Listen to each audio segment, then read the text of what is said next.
Asosiasi Asuransi Umum Indonesia (AAUI) meminta perusahaan-perusahaan asuransi segera merespon klaim pemegang polis yang menjadi korban bencana banjir di awal tahun 2020 ini.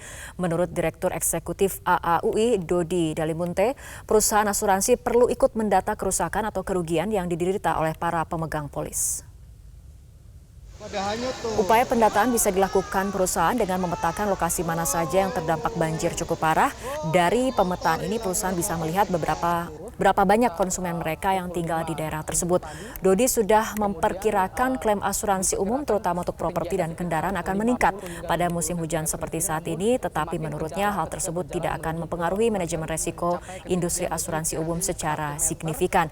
Saat ini manajemen resiko dari industri relatif masih terkendali berdasarkan data AAUI sepanjang Januari hingga September 2019, 26% pangsa pasar asuransi umum merupakan lini properti disusul lini kendaraan dengan porsi 24%. Bisa dievakuasi termasuk juga mulai membersihkan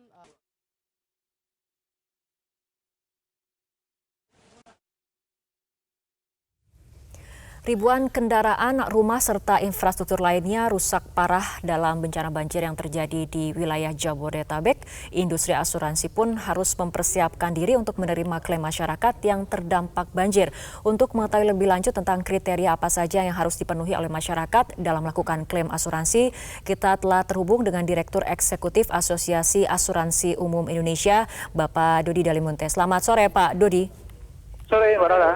Pak Dodi, untuk masyarakat yang ingin mengajukan klaim akibat adanya kerusakan akibat banjir, objek apa saja yang sebetulnya ditanggung oleh polis asuransi untuk dalam kondisi banjir? Ya, jadi untuk resiko banjir ini setidaknya ada 2 polis asuransi yang akan bekerja. Yang pertama adalah asuransi properti, itu objeknya berarti bisa rumah atau beserta isinya perabot. Yang kedua adalah asuransi kendaraan bermotor, objeknya tentu adalah kendaraan bermotor itu sendiri. Tapi yang diyakinkan adalah si tertanggung pada saat dia akan mengajukan klaim atas kerusakan objek penanggungan karena banjir, dia harus cek dulu apakah polisnya itu mengcover risiko banjir.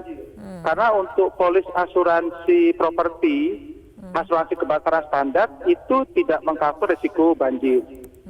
Pada waktu awal pertama kali dia ingin mengcover pertanggungannya, itu dia bisa diperluas dengan risiko banjir dengan melekatkan klausula 4I3 tentunya dengan penambahan premi. Sama halnya dengan asuransi kendaraan bermotor, karena polis standarnya memang mengecualikan banjir. Jika diminta, maka bisa ditambahkan dengan klausula KBM 12, itu mengcover risiko banjir. Jika ternyata memang polis yang mengcover risiko banjir, maka bisa segera mengajukan tuntutan klaim kepada perusahaan penerbit polis tersebut. Nah, nanti berikutnya biar perusahaanlah yang akan memprosesnya, termasuk jika ternyata harus menderek mobil tersebut ke bengkel terdekat. Karena jangan sampai mobil yang terkena banjir itu dipaksakan untuk jalan, itu justru akan semakin merusak kondisi mesin kendaraan bermotor. Oke, Pak Dodi, kita pertegas ataupun perjelas kembali bagi nasabah yang sebelumnya tidak memiliki premi ataupun polis resiko banjir, artinya pada saat mengajukan klaim ini polisnya bisa diperluas untuk menjamin kerusakan akibat banjir? Ya, pada saat dia membeli polis asuransi properti maupun asuransi kendaraan bermotor, kalau polis standarnya memang mengecualikan risiko banjir. Nah, dia bisa minta diperluas dengan risiko banjir dengan tambahan premi. Nanti perusahaan asuransi akan melekatkan klausula untuk perluasan risiko banjir seperti itu. Oke, untuk dari kita lihat bagaimana kemudian dampak banjir di wilayah Jabodetabek cukup luas dan parah seperti itu, menurut Anda klaim asuransi ini akan seberapa banyak? Kalau compare dengan periode sebelumnya, baik itu bulan sebelumnya maupun tahun sebelumnya, risiko banjir yang 3 hari kemarin itu memang membuat properti maupun kendaraan bermotor yang terkena banjir cukup tinggi. Jadi kami perkirakan untuk klaim atas risiko banjir pasti akan lebih besar dibandingkan bulan sebelumnya maupun di tahun sebelumnya. Hanya saja memang saya belum bisa memberikan gambaran seberapa besarnya risiko banjir, karena kami memang melihatnya itu per lini bisnis, yaitu lini bisnis asuransi properti dan lini bisnis asuransi kendaraan bermotor.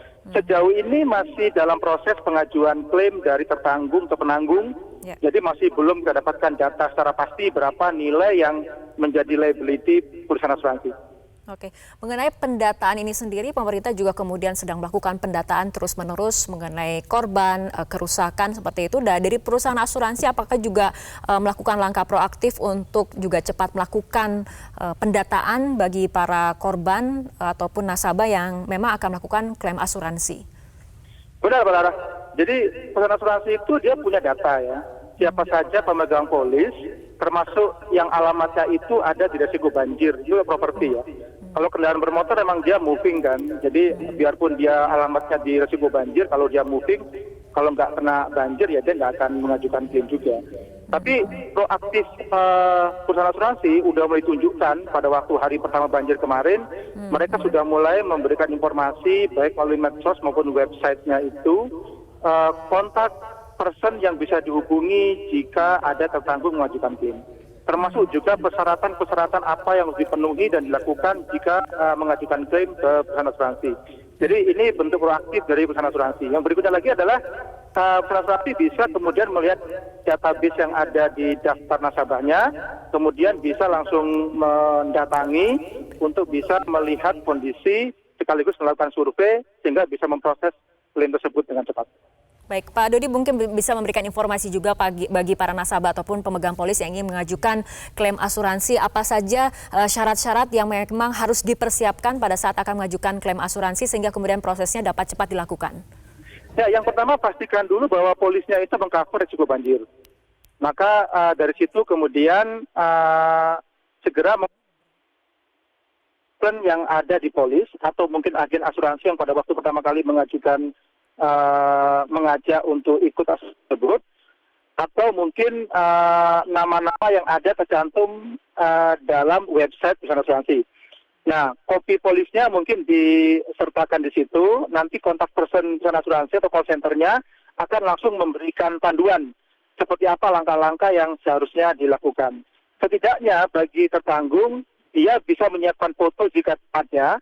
Jika tidak, mungkin kronologis awal terlebih dahulu itulah yang dia akan sampaikan sebagian dari laporan pertama yang akan disampaikan kepada perusahaan asuransi. Yang jelas, tertanggung diminta untuk juga ikut melakukan langkah-langkah penyelamatan. Kalau properti itu berarti tinggal barang-barang supaya nggak semakin rusak. Kalau kendaraan bermotor, jangan memaksakan kendaraan itu berjalan saat kondisi sudah kemasukan air. Baik, kita harapkan informasi ini dapat bermanfaat bagi warga yang terdampak banjir untuk mengajukan klaim asuransinya. Baik, terima kasih Bapak Dodi Dalimunte, Direktur Eksekutif Asosiasi Asuransi Umum Indonesia telah berbincang bersama kami.